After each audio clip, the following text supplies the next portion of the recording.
Sanibonani wengane zakwethu, ake nginibingelele ngiphinde nginamukele kuphina kuphi-ke la kuzofinyelela khona le video. Wengane wethu ungabe uqala-ke ungena kule channel cecinezele usubscribe. uBroos-ke ucikwe Blom-ke obakhohlisile-ke ngokulimala. Umqeqeshi wabafana Bafana-ke uHugo Broos-ke uthi-ke imiyalezo-ke engaqondakali-ke ethunyeleke uNjabulo Blom yona-ke emenze wahoxisa-ke lo mdlali-ke esikodini-ke seBafana Bafana. uBroos-ke uthi lapha nothole ulwazi lokuthi-ke uBlom-ke ulimele uphinde washintsha-ke inkulumo-ke esecela-ke umbiko wodokotela.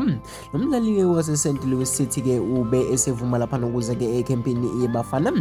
Khuluma-ke ku-SABC 1-ke ngokuqoka-ke kwesikhathi uHugo Broos uthe uphoxekile-ke laphana-ke ngoNjabulo Blom. Akwenzeki-ke ngiqoke-ke umdlali ongekho-ke ezingeni-ke esikwadini. Kunye-ke laphana kubalulekile ukuthi-ke umdlali acabange ngendlela ephusile.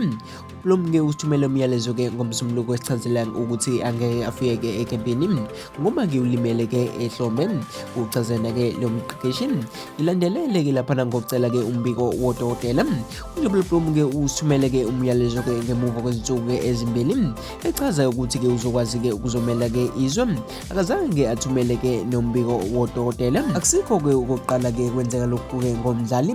Angiboni-ke kuyingqondo ephusile-ke lena. Abadlali-ke uyabezwa-ke bekhuluma-ke ngokulambela ukudlalela-ke iqembu lesizwe kodwa-ke behluleke kumela izinto abazikhulumayo. Yingakho-ke ngimbeke eceleni-ke uBlom ubeka yena-ke uHugo Broos. iBafana-ke izokwamukela-ke ibhenini-ke emdlalweni wokuhluka indebe yomhla ka-2026 ezobanjelwa-ke eMozambique Stadium-ke ngomhla ka-18-ke kuNovemba. ezikaBroos-ke zizolandela-ke ngokudlala-ke neRwanda-ke laphana ngomhla ka-21-ke kuNovemba. Wengane wethu-ke ilezi ndaba-ke engithe ngakuthola zona. Mina sengiphuma njalo-ke ngiyintatheli yebhola yaku-YouTube.